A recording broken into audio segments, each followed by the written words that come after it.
அண்மை செய்தியை பார்த்து வருகிறோம். பெண்களுக்கான கட்டணமில்லா பயணத்தால் மெட்ரோ ரயில்களில் கூட்டமில்லை என பிரதமர் புரளி பேசி வருகிறார் என முதலமைச்சர் மு க ஸ்டாலின் குற்றஞ்சாட்டியிருக்கிறார்.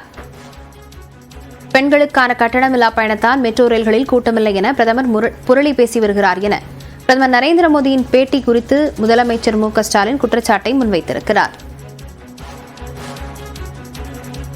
தமிழ்நாட்டில் இலவச பேருந்து பயணம் மகளிருக்கு அளிக்கப்பட்டு வரும் நிலையில் அது தொடர்பாக பிரதமர் தனியார் தொலைக்காட்சிக்கு அளித்திருந்த பேட்டியில் இதனால் மெட்ரோ ரயில்களில் கூட்டம் இருப்பதில்லை என விமர்சித்திருந்த நிலையில் அது தொடர்பாக முதலமைச்சர் மு க ஸ்டாலின் கண்டனத்தை பதிவு செய்திருக்கிறார். விவரங்களுடன் செய்தியாளர் சுபாஷ் பிரபு இணைந்திருக்கிறார். சுபாஷ், முதலமைச்சர் என்ன குறிப்பிட்டிருக்கிறார், விரிவாக சொல்லலாம்.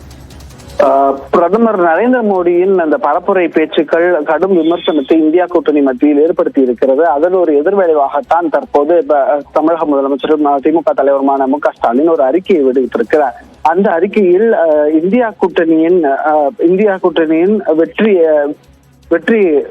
வெற்றியை ஏற்றுக்கொள்ள முடியாமல் இப்படி பேசி வருவதாக கடுமையாக சாடியிருக்கிறார் தமிழக முதலமைச்சர் மு க ஸ்டாலின்.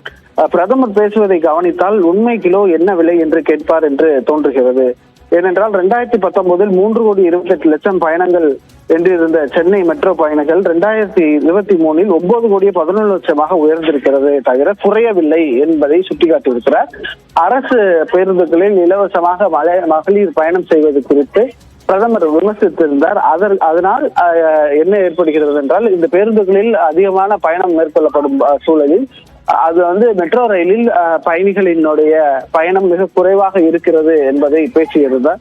அதற்கு எதிர்ப்பு தெரிவிக்கும் வகையில் அதில் உள்ள சாராம்சங்களை எடுத்து மெட்ரோ ரயிலில் பயணிகளின் எண்ணிக்கை கடந்த 2019 2023 ஆண்டில் அதிகரித்திருப்பதாகவே சுட்டிக்காட்டியிருக்கிறார். பாஜகவின் பிளவுவாத கனவுகள் ஒருபோதும் பலிக்காது, பொய்மை உடைப்பட்டு வெறுப்பு அகலும், இந்தியா வெல்லும் என்று ஒரு வாசகத்தையும் முதலமைச்சர் சொல்லி இருக்கிறார்.